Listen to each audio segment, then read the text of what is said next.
Alright, so before we get this started, I just wanted to say that the point of the series is to create Sims that the fandom can use, regardless of their expansion packs, custom content, and etc., as long as they have The Sims 4.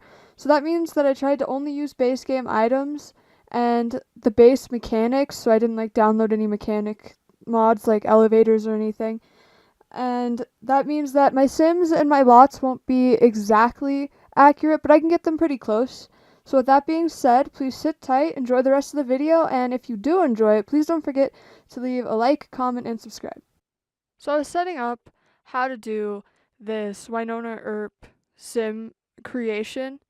I first set out to go and find reference pictures, which are the two pictures that you see in the bottom left-hand corner of your screen, and that's what I was looking at the whole time I was building, or creating.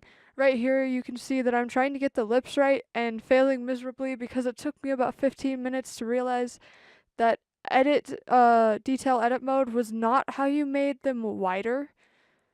So I moved on to eyes, and her eyes are very squinty in this picture, but I thought it was a very good picture. So that's the kind of eye design that I go with, which maybe not the most accurate, but it looked better than anything else I tried to do. So now I go back to the lips because I'm still trying to get them right. I realized that's how you make them wider. And then I think I go through a couple of different lip designs and you can't really see it in this picture, but Wynonna has an arched or bowed lip, and every lip that I picked didn't have that, so I think I might go back to it again. So here I was trying to get her nose right, and then her profile, which was very difficult for me. And one of the biggest reasons it was difficult was because her nostrils show a lot more than I could figure out how to make them show. Like, the insides of them show a lot more than I understood how to work, or maybe you can't do it in The Sims 4, I'm not completely sure. But then I was trying to work with her head shape, and I kept running into the problem that a lot of the ways that I tried to do her head and all of the hairstyles that I picked didn't really give her jawline any justice, and somewhere around here I think I end up changing her eyes completely to the over exaggerated eyelash look just because I felt like in order to get her jaw to look the way that it should, she almost had to have this overly feminized eyes, or she looked a little too masculine, which Wynonna's doesn't look that masculine to me. So I decided to try to fix her body type a little bit. I think I go back and edit it some more to try and get it to fit what I was looking at a little bit better because I still couldn't really get it right.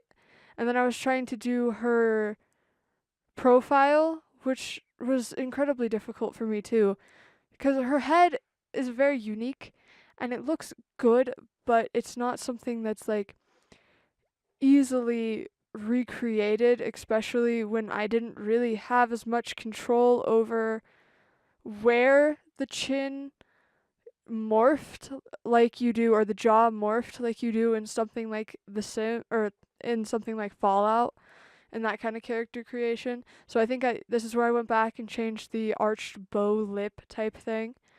And one of the bigger problems that I had, and I think her profile is slightly off at the end of this because of that, is that I couldn't get the profile to look good or accurate while making the front of her face look as accurate as I could. So I think right there I was taking a long look at the picture and trying to figure out what I could do.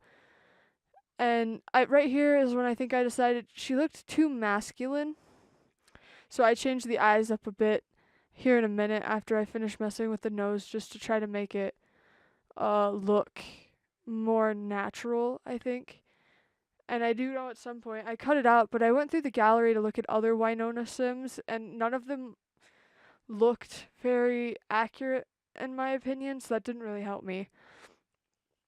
But around here, I think is when we start getting the kind of finished look minus the changed eyes, and I think on the gallery version, which I'll leave a link down in the description for, I changed her eye rotation because I kept them a little more rotated than I meant to, which was a mistake.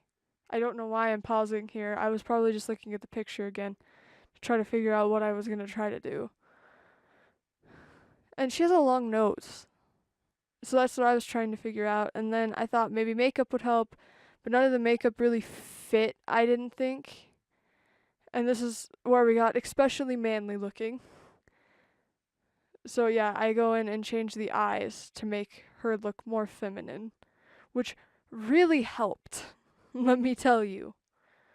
It made her a lot more like Wynonna, I think, in my opinion. So I think I just fine tune or attempt to fine tune the jaw for a little bit, see if any eyeliner or anything would look nice, and then I kind of changed up her proportions a little bit there. I was all over the place here, and I apologize. I meant to make it more organized, but I kept wanting to go back and fix the jawline that was never going to get fixed. And that's the eye rotation I was talking about. I fixed it in the gallery sim, and then I changed her eyebrows up a little bit to look more like the arched sides that she has. And then, of course, we go for the typical leather jacket for Wynonna. It's not as cool as the one that she has, but it's pretty close. And then I think I put her in ripped jeans and combat boots because I felt like that was a pretty safe bet. The other thing that I do is widen out her waistline a little bit because I kind of had a Disney princess look going on there, but I didn't want to make it too wide because it would look weird in the jacket. There's a lot of jumping around in the formal wear. That's because I spent a solid 20 minutes searching through episodes until I realized that the party scene from I Walk the Line season 1 finale-esque episodes would be nice. So I found what dress she wore in that, which was a red dress. I found a red floor-length dress, and then I tried to mimic her makeup as well as I possibly could. It was very minimal, and a lot of the Sims 4 makeup is anything but very minimal, especially base game. So I went through it and changed it, and then athletic wear, I think I went for the yoga pants look, but couldn't get it really, so I used those and then a sports bra, because you don't really see exercise clothes in Wynonna Earp all that often, unless it's the self-defense scene with Waverley. And then I tried to use that jacket, thought it didn't really fit, so I went, or did I leave it? No, I think I ended up changing it, yeah, back to the leather jacket. And then I put some boots on. And then I do some swimwear, which is pretty run-of-the-mill, normal type stuff, I would say. And then for aspiration, I picked Big Happy Family, I think, and family-oriented as a trait because of Alice. I felt like that was fairly not understandable, but like reasonable. And then I picked self-assured because she's a very self-assured person. And then I picked, I think it was ambitious because, you know, trying to break the Earp curse and everything. And then this these stills right here is basically a side-by-side comparison. Overall, especially after I fixed the eyes, I don't think I have that screenshot on me right now. I think they look similar. I don't think they look identical. I think I wish I could have done more with the chin in particular, and maybe added like laugh lines or dimples or something. But otherwise, I think they look fairly similar, and I'm happy with the result. I hope you're happy with the result too. And the next sim that I'm planning on making is Waverley. And hopefully, as I go through different characters and eventually go to the homestead and maybe even shorties, it'll be a lot easier for me to commentate these, and I'll get a lot better at the designs. That being said, I hope you all enjoyed, and I'll see you in the next video and or live stream.